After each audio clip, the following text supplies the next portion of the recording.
ভাই, আছো নাকি? কি হলোটা কি? এত চেঁচাচ্ছ কেন? একটা বিহিত করো দাদা, আমাদেরকে যে ঠকিয়ে ফাঁকা করে দিল। কে ঠকালো? কিভাবে ঠকালো ব্যাপারটা তো বলবে। ওই হাটে যে মুদিখানার দোকানি আছে না, সে পয়সাও বেশি নেয় আর ওজনেও কম দেয়। তুমি এর একটা বিহিত করো ভাই। আচ্ছা, দেখি তাহলে।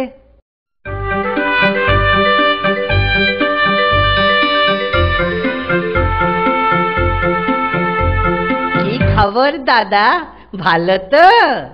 এই চলছে একরকম। কি দেব? এই 200 গ্রাম অরহর ডাল, 500 গ্রাম ময়দা। এই নাও টাকাটা। পরের দিন দেবো। নমস্কার দাদা, ভগবান ভালো করুক। কি দেব? অরহর ডাল আর ময়দা।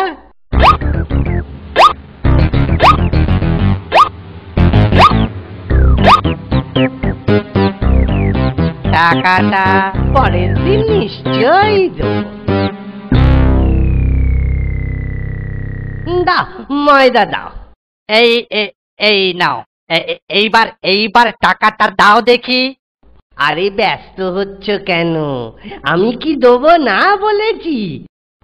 আজকের দিনটা যাক, কালকে নিশ্চয়ই দিয়ে দেবো।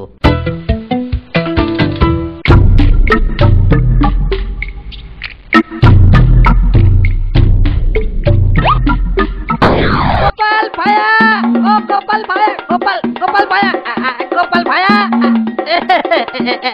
এই যে ভায়া, হাটে আসা হচ্ছিল বুঝি? বাজার করতে তো হাটেই আসে, মাঠে যায় নাকি? সে মাঠে ঘাটে যেখানেই যান, আমার বাকি টাকাটা। ঘাটে যাবার আগে নিশ্চয়ই দিয়ে যাব। হ্যাঁ, অমন তো অনেক শুনলুম। এখন বলো তো, দিচ্ছ কবে? বলছি তো দিয়ে দেবো। তুমি রাজার লোক বলে ভেবেছ কি? হ্যাঁ, আমি কিন্তু নালিশ করব রাজার কাছে। হ্যাঁ, তাই করো, সেখানেই সব কথা হবে। আচ্ছা বেশ, তাই হোক। হুজুর, হুজুর, গোপাল ধারে খেয়ে টাকা দিচ্ছে না। গোপাল, এ কথা কি সত্যি? হুজুর, সত্যি, এতে কোনো ভেজাল নেই। দোকানি, তুমি কত টাকা পাও? হুজুর, হুজুর 10 টাকা। 10 টাকা, বেশি নয়। এটাও কি ঠিক? না হুজুর, এতে ভেজাল আছে। মানে কি বলতে চাও কি? সামান্য কয়েকটা টাকা হুজুর, কিন্তু ও দুগুণ করে বলছে, 10 টাকা। দোকানি, তোমার হিসেব ঠিক আছে তো? এই দেখুন হিসাব। এই তো দেখছি হিসেব ঠিকই আছে। হুজুর, আমি অরহর ডাল আর ময়দা নিয়েছি।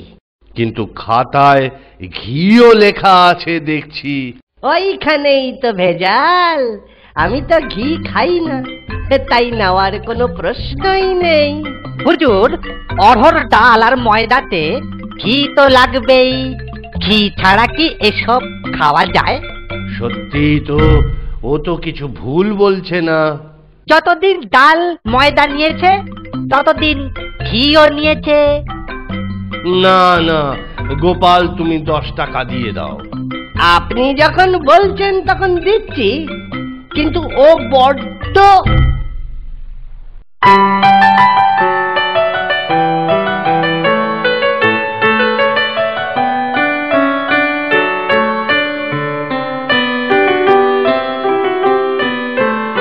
কি গো গোপাল, আখের ফলন তো ভালোই হয়েছে এবছর।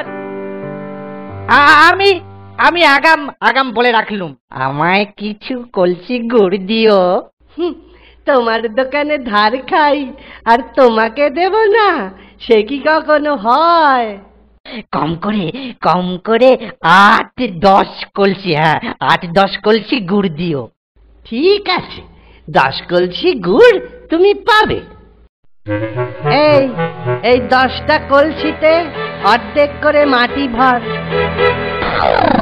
মাটির ওপর এবার গুড় ঢাল। বেটা আমার সাথে চুরি।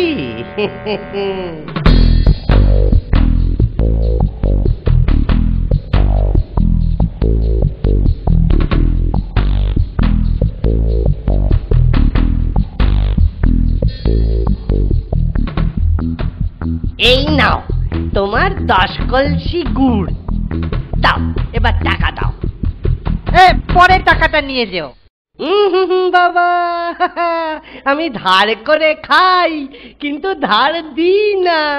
হয় টাকা দাও নয়তো এই কলসিটা ওটা। আহা আহা, চড়ছো কেন? এই নাও টাকা। তা গুড় ভালো তো? ভালো মানে 1 কলসি করে শেষ করবে আর 10 বার করে আমায় মনে করবে। চলি দাদা, পরে দেখা হবে।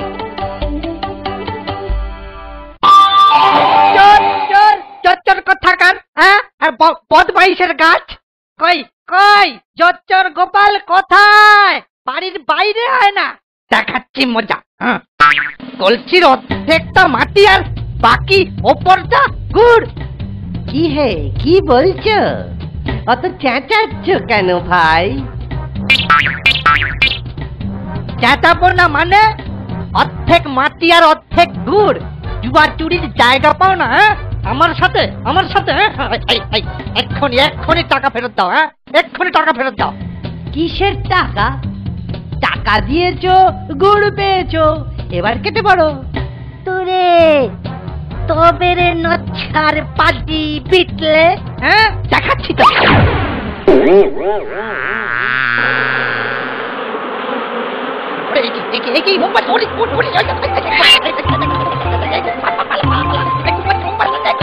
গোপাল দেখা যাবো। আমার টাকা নেই, আমার টাকা নিয়ে পালালো। গোপাল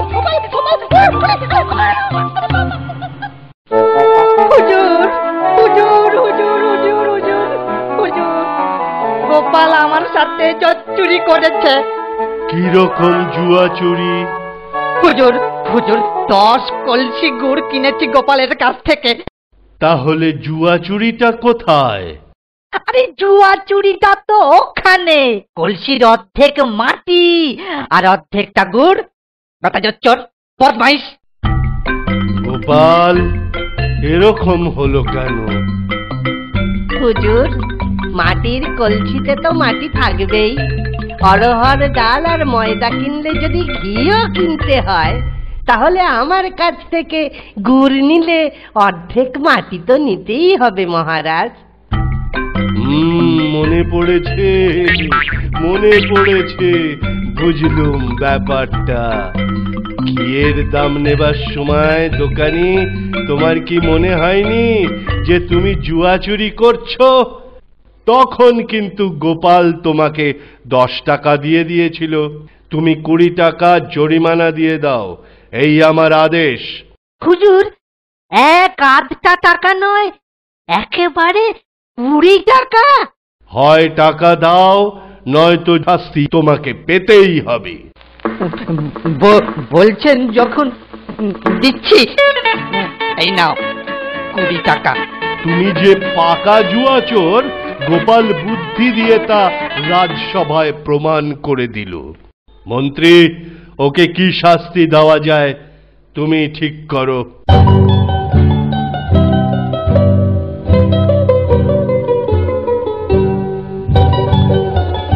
কৃষ্ণনগরের লোক দেখুক জুয়া চোরের শাস্তি।